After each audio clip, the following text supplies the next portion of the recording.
En capítulos anteriores... ¿Tú has entrado en la magia porque te gusta la magia o porque has visto una manera de ganar dinero? O sea, ha ido un poco a mala leche. Zapatero tus zapatos. Y decía, cariño, me dejan actuar y me van a pagar. Llegué a mi casa y vomité y todo. Sencillamente yo era un descerebrado. Que no pasa nada. Qué tío tan canalla. Resucitó a un tío, convirtió el agua en vino y 4 cosas más. Si nos metemos en ese tema... Y esto es así. Y les pido perdón por lo que van a escuchar.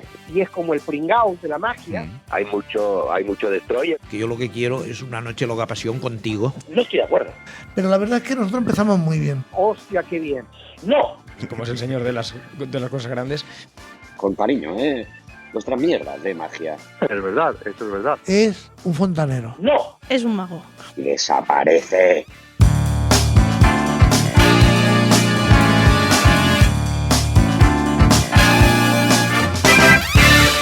Mi nombre es Jordi Quimera y abrimos la Cámara de los Secretos para no hablar de magia. Bienvenidas y bienvenidos al capítulo 13. En el programa de hoy os recomiendo que tengáis una biodramina cerca. Nos vamos de crucero con Javi Cruz. Javi, ¿cómo estás? Hola Jordi, ¿qué tal? Por aquí andamos. Bueno, por suerte en casa. Por suerte me ha pillado en casa y me estoy en el mar. Sí, bueno, es fácil que te pille en casa porque en estos programas, lo voy diciendo todo el tiempo, no sé cuándo se va a emitir o cuándo lo va a escuchar la gente, pero estamos grabando muchos programas en época de confinamiento del tema del coronavirus, así que debes llevar ya unos días encerrado en casa. Sí. Pero bueno, también te digo que tengo compañeros que le han tocado estar en el mar, porque le han pillado de ruta, han podido descargar a los pasajeros, por así decirlo, pero ellos se han quedado dentro del barco y están ahí dando vueltas por el mundo. Váyate, la mejor que te haya tocado quedarte en casa, ¿no? Sí, por lo menos estamos más tranquilitos. Sí. Bueno, Javi, explícame, ¿cómo empiezas en esto de la magia? Bueno, pues mi inicio en la magia se remonta hace muchísimo tiempo porque mi abuelo era muy fanático, bueno, le gustaba mucho la magia, ¿no? Pero él nunca pudo llegar a aprender magia realmente o conocer a algún mago profesional. Entonces él me enseñó algunos truquillos de magia y bueno, yo de pequeño pues hacía teatro, hacía malabares, estaba muy relacionado con el mundo artístico en esta rama y ahí hacía yo mis infinitos, ¿no? Pero bueno, no fue hasta que cumplí 18 años que conocí a Danida Ortiz, que es de aquí de mi ciudad, y él ya me introdujo, ¿no? Él me abrió las puertas a la magia y bueno, empecé con la magia de cerca, luego me di cuenta que a mí realmente me gusta mucho más el escenario, por toda mi bagaje anterior, y bueno, ya de ahí hasta ahora. ¿Cómo es el momento este que descubres el escenario?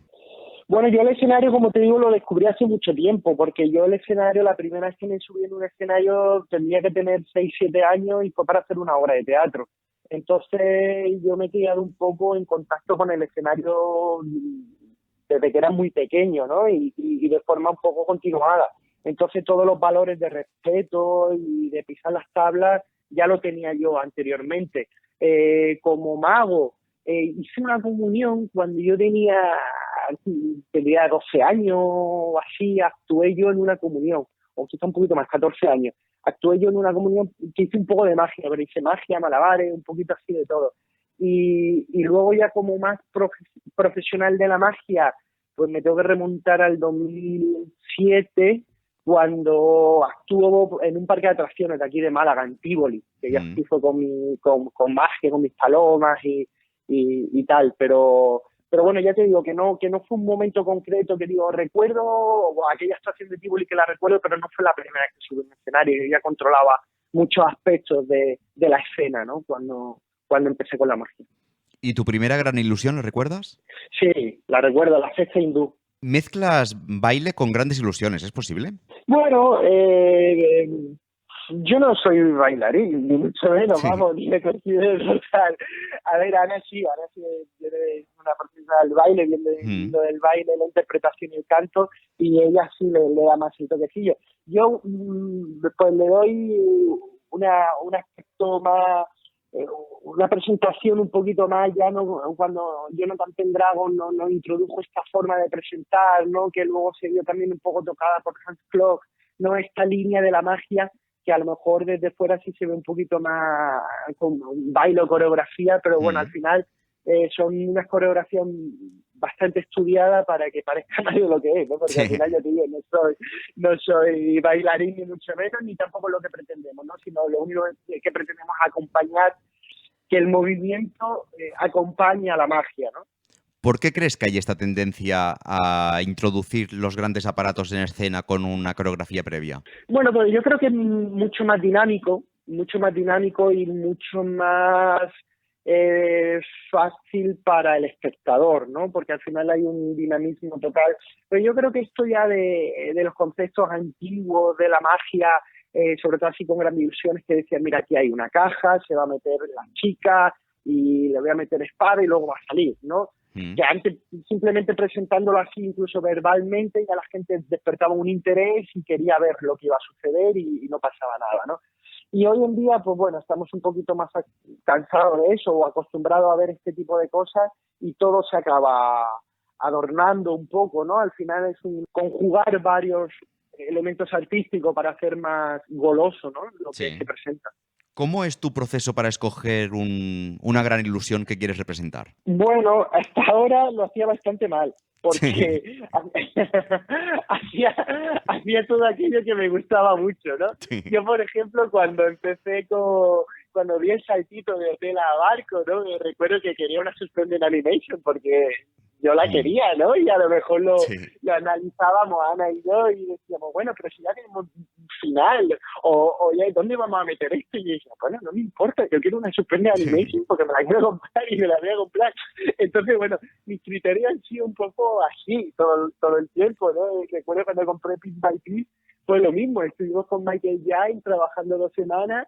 Y bueno, me tocó tanto este hombre y me aportó tantísimo a mi mundo mágico que dije, bueno, yo siempre quiero tener una Piece by Piece y este hombre quiere esta ilusión, pues ahora me la compro. Sí. Y luego, pues no sabía muy bien qué hacer con ella, ¿no? Pero la metimos en el show y tal. Bueno, ahora mismo, a día de hoy, sí que intento estructurar un poco más, ¿no? Y decir, a ver, qué es lo que necesitamos, qué es lo que podríamos cambiar, qué es lo que se está quedando un poco atrás en el espectáculo y usando un poquito la razón, en este caso, intentar determinar así un poco las nuevas inversiones, pero vamos, que muchas veces me llevo más por mis deseos o cosas así que por la lógica, ¿no? Pero bueno.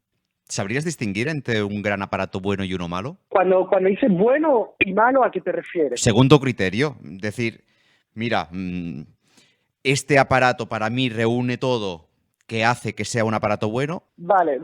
Mira, yo creo que entiendo más o menos tu pregunta. Bueno, lo que pasa es que aquí es un poco complicado, ¿no? Porque claro, nos vamos a ir, y sobre todo en grandes ilusiones, ¿no? Y a lo mejor también, o bajo mi criterio, todo lo que sea opening o final son ilusiones potentes y son las mejores, ¿no? Por así decirlo. Pero es igual que decir cuál es un juego de magia de cerca bueno y cuál es uno malo. Depende, ¿no? Porque el espectáculo tiene que tener su dinámica, sus subidones, sus bajones, su altibajo. Entonces puede haber una ilusión que podríamos denominarla de relleno que aporte mucho, ¿no? al espectáculo, ¿no? Entonces, bueno, para mí es un poco complicado para mí, porque también te digo, soy muy emocional en ese aspecto, y para mí todas las mejores ilusiones son casi siempre las de cierre, incluso, ¿no? Una suspende, una metamorfosis, una fuga, un top, todo esto, ¿no? Pero luego hay al medio, pilar principal central del show, una levitación de agua, una cosa así, también es una barbaridad, ¿no? O luego una ilusión un poquito más de desarrollo que te lo prepara todo para ese final, ¿no? También es muy, muy importante, ¿no? ¿Hay alguna ilusión que no harías en tu vida? ¿Alguna ilusión que no haría en mi vida? Bueno, sí, todas las relacionadas con agua, por ejemplo. Fugas de tanques de agua, la metamorfosis del agua, que también me gusta un montón, pero no, yo debajo el agua, aguantar bajo el agua no es hecho para mí, me pongo muy nervioso y son cosas que no haría en mi vida. Pero en cambio aguantar encima del agua sí, porque al menos los últimos años estás trabajando sobre todo en cruceros, ¿no? Sí, sobre todo los 4 últimos años trabajamos solo en crucero, bueno, solo que cuando si estamos por aquí de vacaciones y nos sale algo, encuadramos, hacemos. Pero sí, estamos más dedicados a la industria del crucero ahora mismo. ¿Cómo llegas a trabajar en cruceros? Bueno, pues en verdad todo fue un poco casualidad, porque yo empiezo en 2007 a dedicarme profesionalmente a la magia, que me contrata un agente para trabajar en Tivoli, un parque de atracciones de aquí de Málaga, Y este hombre, como yo vivo en Málaga, una ciudad turística, también llevaba hoteles. Entonces empiezo a trabajar en el mundo de los hoteles, cuando no mucha gente lo hacía. Entonces también pues empecé a hacer un poco lo que a mí me gustaba, ¿no? En ese momento yo ya empecé a trabajar con una chica que no era Ana y luego ya empecé yo a trabajar con Ana, entonces empezamos a hacer grandes ilusiones en los hoteles. Que aquí en Málaga no había mucha gente que lo hacía, solamente había un mago que yo encima ni conocía, ni tenía constancia de que esa persona trabajaba. Aunque teníamos un poquito el conocimiento de esto a través de Eliseo y Jennifer, que aunque ellos eran de Cádiz, de la línea, sí habían trabajado por aquí, por Málaga, con ilusiones. Pero actualmente, en ese momento, no había ningún mago. De hecho, mis referentes, que eran Paco Taconi, Dani Danielo, eran los magos, y ellos actuaban solos. Pero yo nunca pensé en hacerlo solo. Yo iba con mis ilusiones, con mi compañera, que luego fue Ana, y entonces luego descubrí que había hoteles más grandes, con escenarios más grandes, y luego descubrí que había unos hoteles que eran súper chulos, que tenían unos escenarios increíbles y que flotaban, ¿no? Y eran los cruceros. Entonces, digamos que una cosa me llevó a la otra. ¿Qué diferencia hay entre hacer cruceros, hacer otro tipo de actuaciones? Yo vengo mucho porque yo básicamente todo lo que he hecho en estos 11 años que llevo es hacer hoteles y cruceros. Entonces, para mí, ese tipo de magia es un poco específica, ¿no? Por así decirlo, porque tienes un público que no paga para verte, porque tienes un público que normalmente siempre acude al centro de la actuación, ya sea un teatro, un bar, lo que sea, y le da igual lo que haya un poco. O sea, un día puede haber flamenco, otro día puede haber un cantante, otro día una magia. Entonces, te presentas ante un público que tienes la disposición de que tiene un público, pero no necesariamente el público sabe lo que hay o le gusta lo que va a ver, ¿no? Hay gente que dice, oye, pues no me gusta la magia. Yo tengo una anécdota de una vez que fui a un hotel y me vieron entrar y me decía una mujer mayor, ay, pero hoy no es el flamenco. Le digo, no, hoy es la magia. Oye, pues la magia no me gusta, ¿sabes? Y digo, bueno, pues, ¿qué le hago? A ver, qué buen rollo de entrada. Claro, entonces te enfrentas un poco a esa cosita, ¿no? Entonces a lo mejor por eso yo también mi magia también va así presentada un poco con el baile y tal, para que sea un poquito más sutil, ¿no? Y sea un poquito, no, bienvenidos a la magia, hoy solo vamos a hacer magia, ¿no? Y entonces a lo mejor eso sería un poquito más pesado para el espectador, ¿no? O más correcto para una persona que sí que paga su entrada y dice, quiero ver a Anthony Blake porque me parece una maravilla y quiero entrar en su mundo y estoy dispuesto a eso, ¿no? Entonces, en este caso es un poquito más complicado, Pero luego tiene cosas muy buenas, ¿no? Porque siempre tienes un público garantizado, porque puedes aprender muchísimo y eso es muy bonito también. Si problemas de tener la platea vacía, en principio no las tienes. No, y menos, por ejemplo, en los hoteles a veces un poquito más complicado, pero por ejemplo en los barcos es más fácil. Normalmente siempre se llena. Yo también tengo la suerte de los contratos que hago ahora en los cruceros, lo hago como mago residente. Entonces, bueno, tienes mucho más tiempo para instalar tu estructura, te conocen los trabajadores del barco, pueden recomendar tu espectáculo. Entonces, bueno, eso, si lo trabajas un poco, lo consigues. Mire, yo soy un mago que también hago grandes aparatos, pero me muevo en el circuito teatral de Cataluña, sobre todo, el teatro familiar de Cataluña con grandes ilusiones. Si ahora me saliera un contrato en un crucero, ¿qué me recomendarías? Sabiendo que mi único conocimiento es teatros y que no he trabajado en mi vida en un crucero o en un hotel. Vale. Bueno, lo primero que te diría es que tienes que tener mucha paciencia, ¿no? Por el hecho de estar en un barco, ¿no? Porque todo en un barco trabaja de una forma muy diferente a cómo se trabaja en tierra. Las cosas buenas son muy buenas, las cosas malas pueden ser un poco más complicadas. Pero bueno, quizás yo el principal consejo que te daría es que te hablaría un poco precisamente de lo que hemos estado hablando anteriormente, de qué tipo de público te va a ver, ¿no? Entonces, pues quizás que tengas que hacer una magia un poquito más directa. Sobre todo el opening va a ser muy importante para captar la atención de la gente y explicarle un poco qué es lo que va a ver durante 45 minutos y bueno, pues hacer una magia directa y que sea divertida, ¿no? Divertida no significa que sea cómica, sino que sea algo que divierta al público, porque yo llevo mucho tiempo en este mundo y me he dado cuenta que al final lo que mejor funciona es aquellos espectáculos que la gente al final se va feliz, se va divertida. Yo recuerdo esto, me lo enseñó mucho cuando yo trabajaba en Pullman Tour, en 2013. Había un espectáculo que era muy bueno, que era un rollo musical, con músicas de Madonna y demás, y era un homenaje a la Tierra, de todo el daño y la destrucción que se le estaba haciendo a la Tierra con la contaminación. Y yo recuerdo que cuando yo hablaba con la gente era el espectáculo que menos le gustaba. Y sin embargo era uno de los mejores que había. Y le preguntaba el por qué, pero ¿por qué no te gusta? Y me decía, no, porque no sé, ¿no? Y es porque le dejaban ese mal cuerpo, ese mal rollito en el cuerpo, ¿no?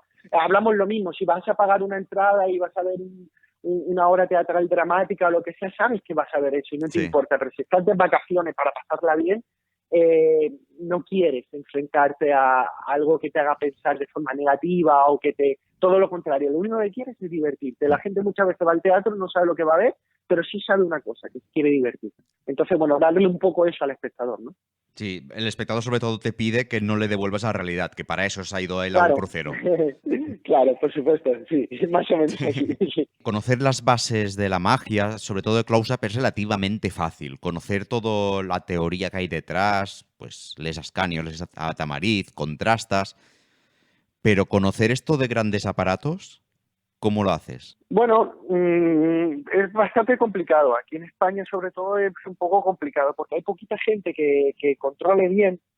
Hay poquita gente y normalmente el que conoce de esto no comparte mucho, ¿no? O no se da momentos para poder compartir o cada uno tiene su visión y tal. Entonces, bueno, yo tuve la suerte de empezar a construir un mundo mágico bien, con muy buenas bases, porque yo empecé en la magia con Dani Da Ortiz. Entonces, bueno, aprendí magia, lo que es la magia muy rápidamente, ¿no? Entonces, eso está muy bien, así de base. Y luego con Grandes Ilusiones, pues yo he ido, como todos, creo, en España, o la mayoría de nosotros, hemos ido dando palos de ciego y escuchando al público y aprendiendo mucho del error. Yo no ha sido hasta que entré en Norwegian en 2016 para trabajar en Illusionarium, que estuve 2 semanas trabajando con Michael Jai, un mago que vivía en Las Vegas, de California, que vivía en Las Vegas y falleció hace poquito, por desgracia, y con este hombre yo aprendí muchísimo. Aprendí muchísimo del movimiento, de los brazos, de cómo tratar a una ilusión, de cómo prepararlo todo, del doble check que él me decía siempre, ¿no? Del comprobarlo todo 2 veces, de la conectividad con la pareja, o sea, aprendí muchísimo, ¿no? Es como si tú hicieras cartomagia en un país que no hubiesen cartomagos importantes o que supieran transmitirte el conocimiento y de repente llegas aquí y te encuentras eso, a Tamariz, a Da Ortiz, a Gea. Yo recuerdo también mucho de eso. Tengo un amigo muy bueno, Steve Romero, que es de Estados Unidos, y a mí me encanta hablar con él porque cada vez que me habla es un hombre ya un poco mayor y me habla, no, yo recuerdo que Bill Smith, bla, bla, bla, yo me acuerdo cuando Copperfield instaló el show, Bill Smith me invitó ahí, bueno, yo me pongo a escucharlo y a mí se me saltan hasta las lágrimas, ¿no? Y me dice, bueno, cuéntame tú algo. Y digo, bueno, yo qué sé, yo cuando empecé, me iba a la casa de Da Ortiz, me quedaba ahí a dormir, y me decía, oye, Dani Da Ortiz, unbelievable, ¿no? Y yo decía, bueno, sí, es mi amigo, es tal, o está en un seminario de 8 horas de magia con Juan Tamariz, Juan Tamariz, oh my God. Y tú dices, bueno, pues lo mismo que te suscita a ti esto, pues a mí cuando me hablas de Dios mío, me habla de esta gente que para nosotros es bastante difícil acceder, ¿no? Entonces, bueno, al final la magia es una nada más. Entonces, si tienes más o menos claro los conceptos básicos de la magia, pues puedes ir trabajando en eso, ¿no? Y construir una magia un poquito mejor, ¿no? Estas clases aceleradas que dices que hiciste, que empezaste a conocer cómo se presenta bien una gran ilusión, tirando hacia atrás, ¿podrías reconocer algún error terrible que hacías antes?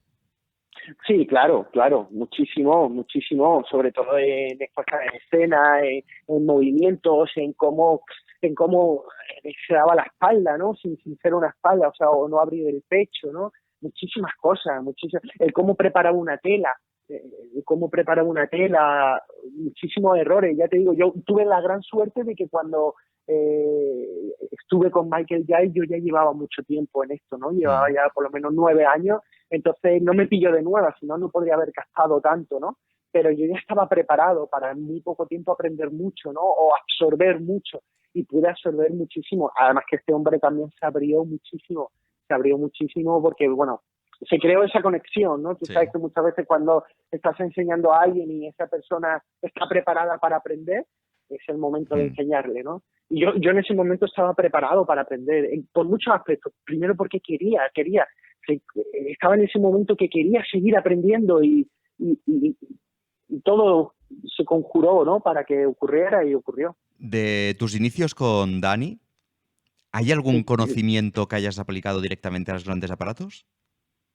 Yo casi todo lo que dice Dani, porque yo ahora, bueno, nos vemos menos porque yo ando más fuera, él también anda mucho más fuera, pero antes pasábamos mucho tiempo juntos. Entonces yo también, por ejemplo, le veía mucho cuando él empezaba a rodar una conferencia o algo, pues la veía aquí en Málaga, la veía en Cádiz, la veía en Sevilla, la veía en Granada. Entonces yo siempre hacía, como yo digo, traducción simultánea, como se le llamaba.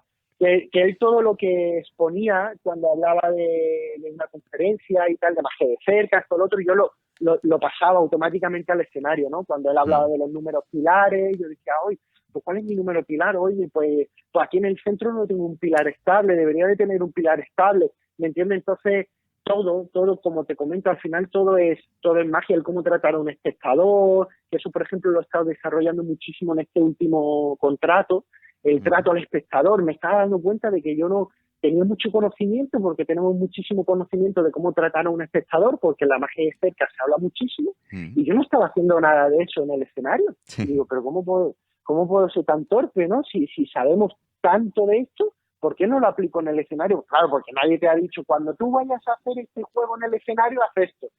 Si te lo dicen con la magia de cerca. Y digo, bueno, pues empecé a probar muchísimo y a aplicar muchísimas técnicas que ha hablado Tamariz, que ha hablado Ortiz, de cómo crear al voluntario perfecto, de cómo crearlo tú, no tiene por qué él serlo necesariamente, involucrarlo y demás. Y eso, por ejemplo, en este último contrato lo he trabajado muchísimo y he conseguido muy buenos resultados. Y todo vienen de las conferencias que hemos visto todo el mundo de magia de cerca, pero no es, para mí la magia no tiene apellido, es magia. ¿Y de tus inicios del teatro, qué has aprovechado?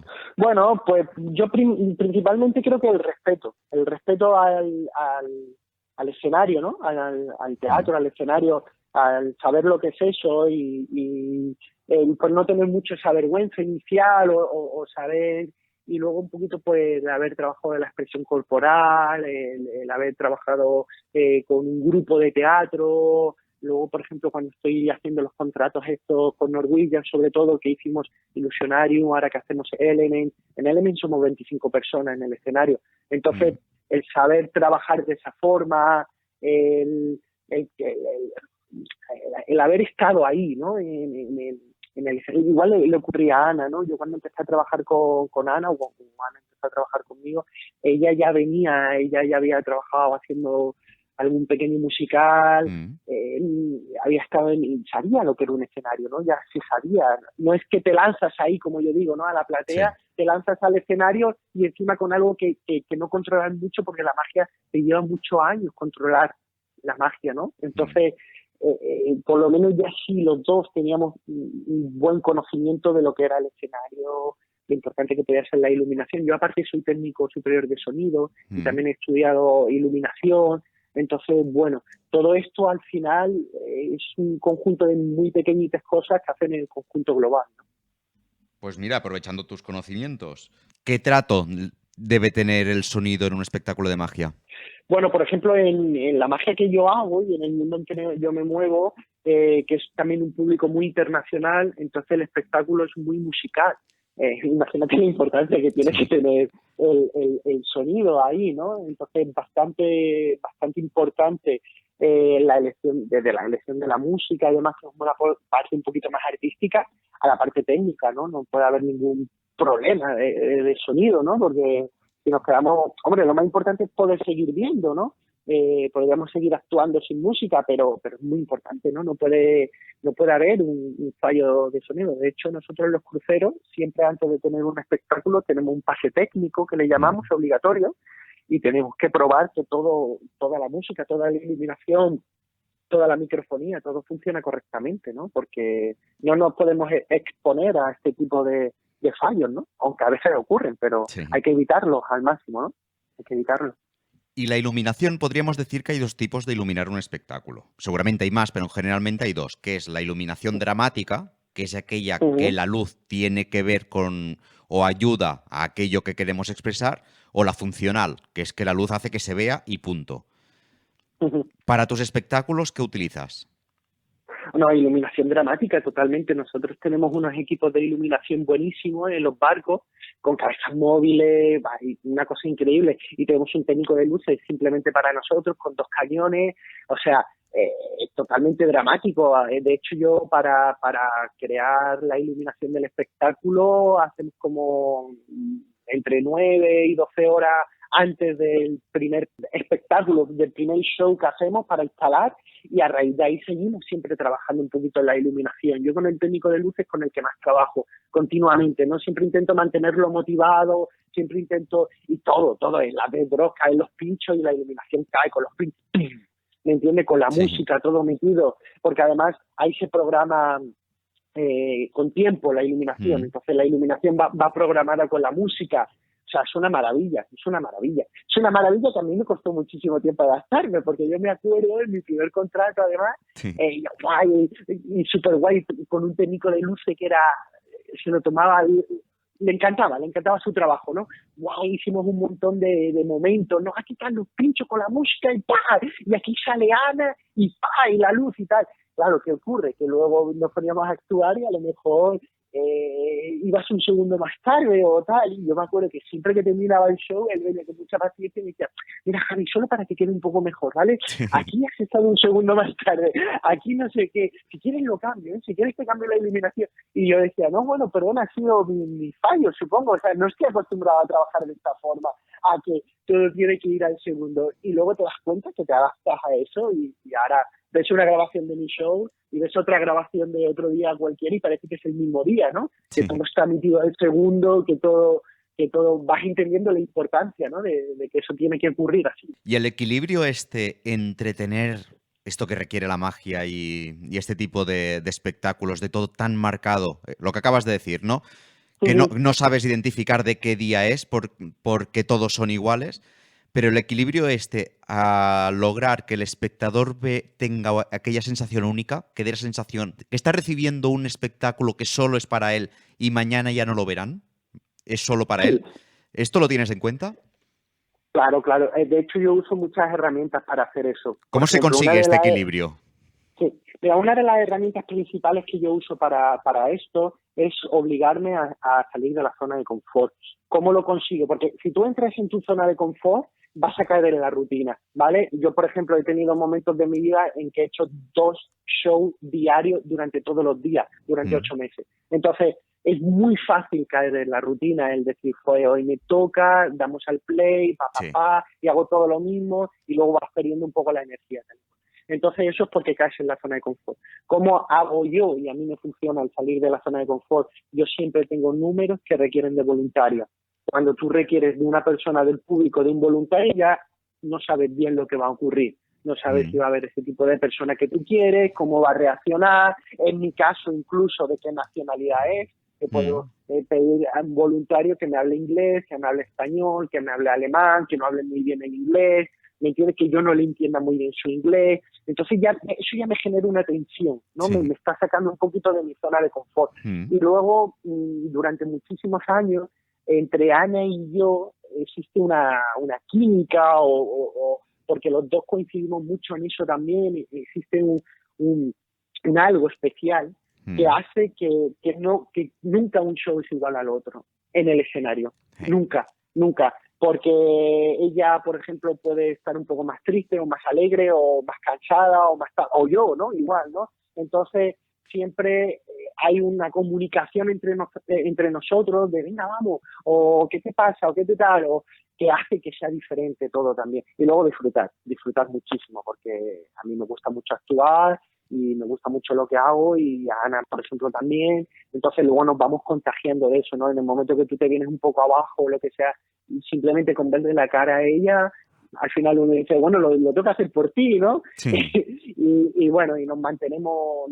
Yo nunca he caído en esa rutina del decir, o verme en un vídeo, pues me grabo mucho y decir, joder, se me nota encartronado, ¿no? Encartronado. Sí. Bueno, yo creo que es un poco nuestra obligación también como artista, ¿no? El saber que hay que darlo todo en el escenario y que no vale Y he actuado con fiebre, he actuado sin ganas. Sí. de actuar. Eso sí me ha pasado. Ha habido veces que decía, bueno, no tengo ganas de trabajar hoy, no me apetece, ¿no? Y sin embargo, sacan la energía una vez que empieza el escenario, se transforma todo y a disfrutar. Sí, yo incluso he actuado vomitando y la bebida que me daban con una botella tapada era el suero. Ya, Y sí. a todos nos han pasado ciertas cosas curiosas. Actuar vomitando en un crucero es fácil. Y eso que yo no he hecho Ni te cruceros, ocurra. pero... Es fácil. Bueno, de hecho yo ahora mismo tengo la mano escayolada porque yo me partí el escafoide actuando en mi último contrato y terminé mi contrato. Me quedé 4 meses actuando con el escafoide partido. Vaya Entonces, tela. bueno, sí. ¿Algún momento de crisis de decir dejo esta profesión? Sí, mucho, ¿Sí? sobre todo en los inicios, cuando no veías, ¿no? la salida o no veías la estabilidad, o era difícil, era mucho. Yo soy también una persona muy sensible y muy tal, que le da muchas vueltas a todo, ¿no? Y dice, ¿hacia dónde voy? ¿Y por qué estoy haciendo esto, no? Muchísimas veces. Pues yo me dedico solo a esto desde hace 11, 12 años, entonces ha habido momentos que había más ingresos, menos ingresos, o sea, si te pones a pensar en una vida normal o cuando llevas tanto tiempo fuera de casa, ¿no? Yo salí del 2012 de aquí de Málaga y ahora que hago barco, paradójicamente paro más en casa, porque entre barco y barco tenemos descanso, pero cuando yo antes trabajaba haciendo hoteles en las islas, yo no paraba, yo salí de Málaga, recuerdo una vez, y no volví a Málaga hasta 3 años o 3 años y medio. Y estaba en España, ¿no? A lo mejor pasaba de Gran Canaria a Tenerife, pasé una vez a Mallorca y paré una noche en mi casa, ¿no? Y te dice, joder, este ritmo es un poco complicado actuaba todos los días, todos los días, hacía más de 365 actuaciones al año. Era complicado, pero bueno, siempre es la vida del artista, ¿no? Como se dice. Y bueno, siempre, incluso ahora también, ahora con esto del coronavirus, que se escuche después, también te planteas, ¿no? El decir, wow, somos un poquito los olvidados, ¿no? Y cómo vamos a salir de esto, ¿no? Pero bueno, y luego la pasión puede con todo esto, ¿no? Sí. ¿Dirías que un mago es un actor que interpreta el papel de un mago? Yo creo que sí. ¿Sí? Yo creo que en el momento que te subes al escenario estás interpretando. Yo vengo también un poquito de la rama del teatro y tal, entonces yo creo que en el momento que te subes al escenario estás interpretando, aunque el papel sea ser tú mismo, ¿me entiendes? Pero tienes que tener una estructura. Yo, por ejemplo, soy una persona súper inestable emocionalmente y demás, pues imagínate si digo, no interpreto, soy yo mismo. Entonces un día me puedo poner a llorar, un día... Y entonces tengo que ser fiel a mi público y a mi espectáculo, como está creado, ¿no? Mi espectáculo está creado con una intención y entonces yo tengo que defender esa intención. Entonces yo creo que sí, sobre todo más cuando estás en un escenario, ¿no? Yo creo que al final siempre estamos un poco interpretando un papel, ¿no? Yo creo que sí. Decías hace un rato ya que en España hay pocos magos que hagan bien las grandes ilusiones. Sí. ¿Me sabrías nombrar algunos? Hombre, eso es fácil. Juncker, por ejemplo. Juncker ¿Qué crees que hace bien? O si quieres, primero dime la lista y después desgranamos. Juncker hace bien todo, porque él tiene mucho conocimiento y tiene muy buena estructuración mágica y Juncker es fuera de serie. Miguel Gavilán, todo lo que toca con grandes ilusiones, sabe muy bien lo que hace. Más gente, no quiero dejar a nadie, ¿no? Pero Edama es un tío que tiene muchísimo conocimiento de grandes ilusiones y sabe muy bien lo que hace. Incluso McLary también, a mí me gusta mucho McLary, lo que él hace consigue llegar al público, ¿no? Entonces, pues muchas veces también está el sacrificio, lo que yo llamo un poco el sacrificio mágico, ¿no? Porque teorizamos tanto los magos, ¿no? Que si saltamos o rompemos esas teorías lo estamos haciendo mal. Sí. Ojo, no, a lo mejor la experiencia de los años te dice, yo esto lo hago mal, pero me funciona, ¿no? De hecho, hay muchas cosas que teóricamente, mágicamente hablando, no estarían del todo correctas, pero con mis años de experiencia, a mí en particular me funciona, ¿no? Te tienes que tomar ciertas libertades siempre. Claro, o interpretación, ¿no? Tú tienes que, está la ley y tú la interpretas, ¿no? Entonces Sí. está la teoría y tú tienes que darle tu interpretación, porque cada mago luego es diferente y cada sitio donde se trabaja o cada público requiere también de una cosa diferente, ¿no? Yo en esto Entonces, pienso que lo importante es conocer qué es lo que se debería hacer y luego tú aplicar Sí. lo que creas conveniente. y conocerte a ti también, es por muy supuesto. importante. Conocer tus limitaciones, tus carencias y tus virtudes, ¿no? Porque yo tengo unas virtudes que tú no tienes y tú tienes unas virtudes que yo no tengo. Entonces, no podemos sacar una teoría general que te funcione a ti y te funcione a mí, ¿no? Y me funciona a mí. Sí, de hecho, cuando vas a ver a grandes magos, grandes charlas, por ejemplo, la Orti, que me toca más de cerca, él muchas veces habla de él. Dice, a mí me viene muy bien, yo no sé qué, yo no sé cuánto. Yo cuando yo tengo al espectador aquí, le hago este forzaje psicológico, porque a mí, con mi personaje, mi actitud, mi forma de ser, me funciona. Pero eso no te va a funcionar a ti, ¿me entiendes? Entonces es así, es conocerse muy bien a uno mismo y escuchar mucho al público. ¿Alguna herramienta para conocerse a sí mismo? Bueno, para mí la principal herramienta para todo esto es trabajar mucho. Cuantas más veces actúas, más conocimiento vas tomando de todo, ¿no? Entonces, bueno, en el caso de la Grande Ilusión y la magia así de escena y tal, grabarte mucho también, ¿no?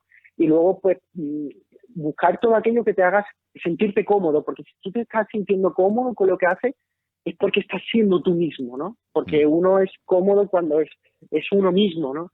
Entonces el problema es cuando intentamos copiar a alguien o nos influenciamos por alguien o nos centramos demasiado en la teoría, entramos en zonas de incomodidad, ¿no? Entonces ahí no te vas a conocer.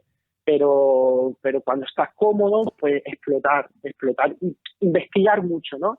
Decir, wow, me siento muy cómodo haciendo este tipo de broma, voy a llevarlo al límite.